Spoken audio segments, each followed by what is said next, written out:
Assalamualaikum warahmatullahi wabarakatuh. Anak-anak, kali ini kita akan belajar tentang materi permintaan dan penawaran. Materi permintaan dan penawaran itu merupakan lanjutan dari materi kegiatan ekonomi yang sudah kita pelajari di minggu kemarin. Materi ini bisa kalian baca di buku paket pada halaman 156 sampai halaman 162. Jadi sambil mendengarkan penjelasannya Bu Guru, kalian bisa juga dengan membaca materi di buku paket di halaman tersebut. Selanjutnya, Bu Rifda akan menjelaskan apa yang akan kita pelajari mengenai subbab materi permintaan dan penawaran. Yang akan kita pelajari pertama adalah tentang permintaan, yaitu pengertian permintaan. Dan yang kedua adalah faktor yang mempengaruhi permintaan itu sendiri dan jenis-jenis permintaan. Materi yang kedua, kita akan membahas tentang penawaran. Penawaran yang dibahas yaitu pengertiannya, pengertian penawaran, faktor yang mempengaruhinya juga. Selanjutnya kita akan masuk ke subbab materi yang pertama yaitu permintaan. Dan yang akan dibahas adalah pengertian, faktor yang mempengaruhi permintaan itu sendiri, dan jenis-jenis permintaan. Pengertian permintaan.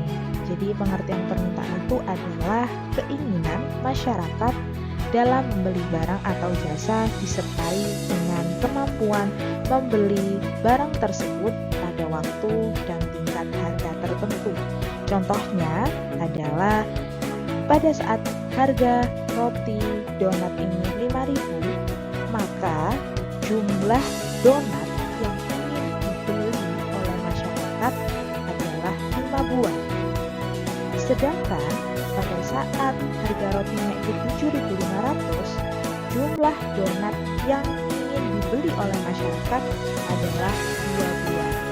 Nah, 5 buah dan 2 buah ini yang dinamakan permintaan.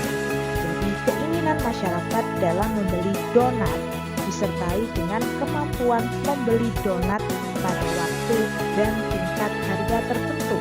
Pada saat harganya 5.000, ternyata keinginan masyarakat dalam membeli donat disertai dengan kemampuan membeli donat pada harga 5.000 itu 5 buah. Nah, 5 buah ini yang dinamakan permintaan. Selanjutnya, Bu Rifda akan menjelaskan tentang faktor-faktor yang mempengaruhi permintaan. Jadi terdapat beberapa faktor yang dapat mempengaruhi permintaan suatu barang atau jasa. Yang pertama adalah pendapatan konsumen. Semakin tinggi pendapatan seseorang atau masyarakat, maka jumlah barang atau jasa yang diminta oleh masyarakat tersebut akan bertambah.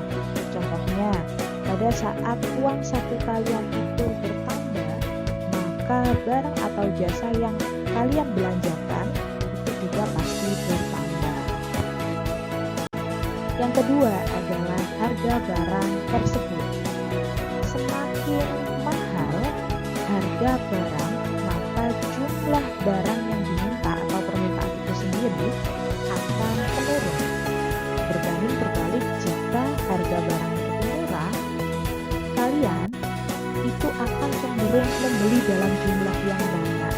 Nah, ini yang dimaksud harga barang sangat mempengaruhi jumlah permintaan barang atau jasa.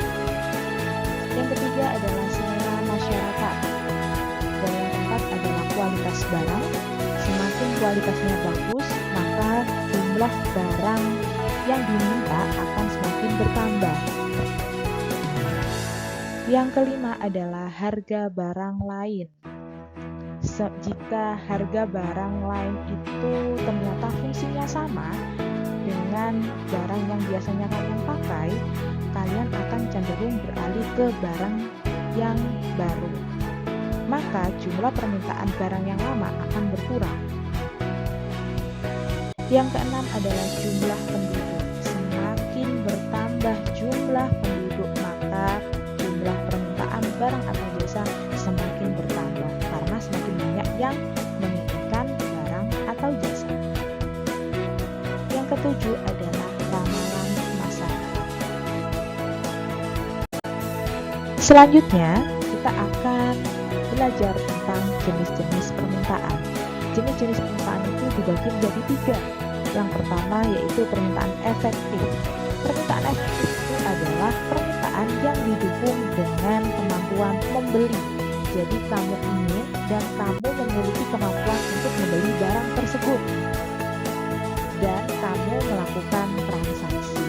Contohnya adalah Tony memiliki uang 5.000 sedangkan dia ingin membeli donat yang seharga 5.000. Maka dia melakukan transaksi jual beli antara penjual dan pembeli, yaitu membeli donat.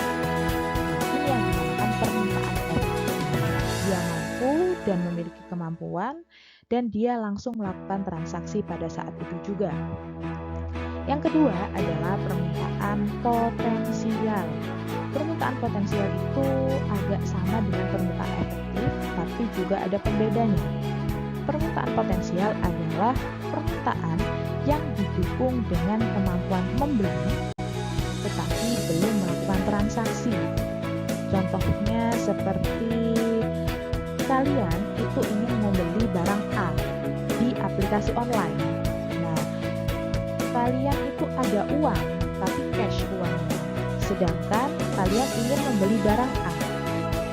Kalian ada kemampuan untuk membeli, kalian ingin, tapi belum melakukan transaksi karena kalian belum top up saldo pada aplikasi tersebut. Nah, ini termasuk contoh dari permintaan potensial. Yang ketiga adalah permintaan absolut. Permintaan absolut adalah permintaan yang tidak disertai dengan kemampuan membeli. Jadi kalian ingin, tapi kalian tidak ada kemampuannya untuk membeli barang tersebut. Kalian ingin beli barang A, tetapi kalian tidak ada kemampuan untuk membeli. Bahasanya kalian tidak ada uang untuk membeli barang A tersebut. Nah, itu tergolong permintaan absolut.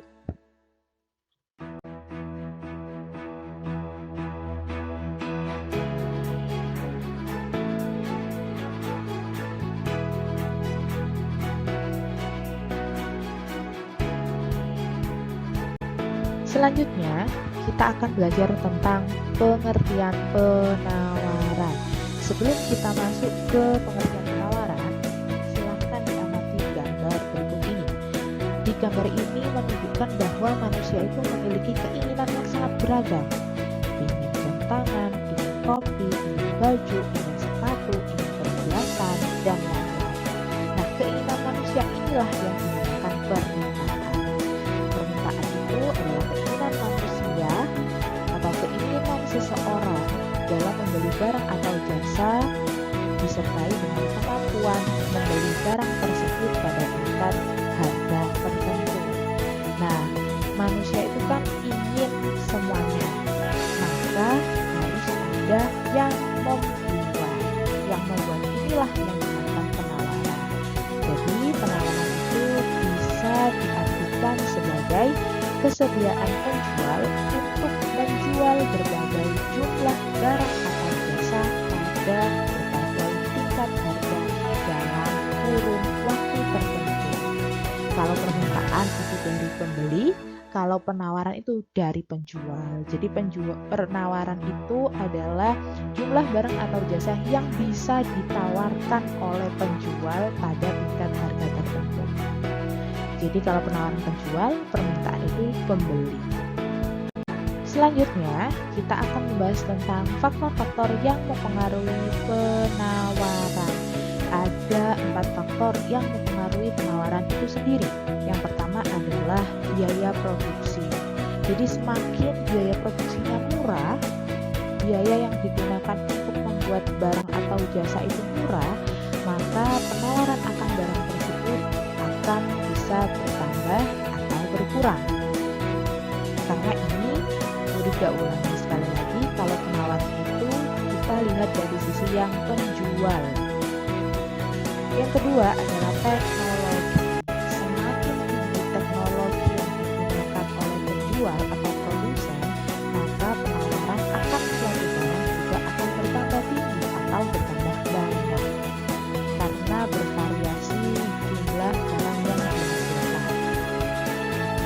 ketiga adalah kebijakan pemerintah. Kebijakan pemerintah sangat amat mempengaruhi penawaran suatu barang atau jasa. Contohnya adalah kemarin itu terjadi peningkatan harga minyak goreng di kalangan masyarakat. Nah, kebijakan pemerintah itu minyak goreng harus didistribusikan secara merata ke masyarakat. Maka penawaran akan minyak goreng juga akan seimbang, tidak terjadi kenaikan harga yang struktural. Contoh lagi, pemerintah mengeluarkan minyak kita sebagai minyak subsidi, maka penawaran akan minyak kita akan semakin bertambah. Nah, itu adalah salah satu contoh bagaimana kebijakan pemerintah sangat amat mempengaruhi penawaran suatu barang atau jasa. Yang terakhir adalah harapan akan mendapatkan laba. Semakin banyak penawarannya, maka semakin banyak laba yang didapatkan oleh penjual tersebut. Alhamdulillahirabbil alamin, kita sekarang sudah sampai di penghujung pembelajaran.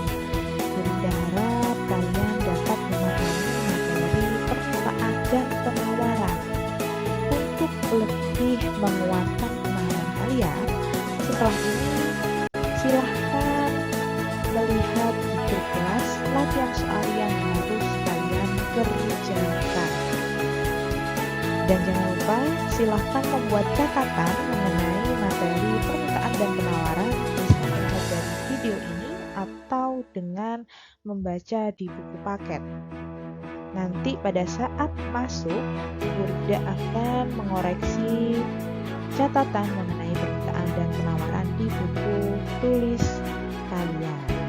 Nah, langkah selanjutnya tinggal menunggu tugas dari Burda. Burda akan share di grup kelas kalian.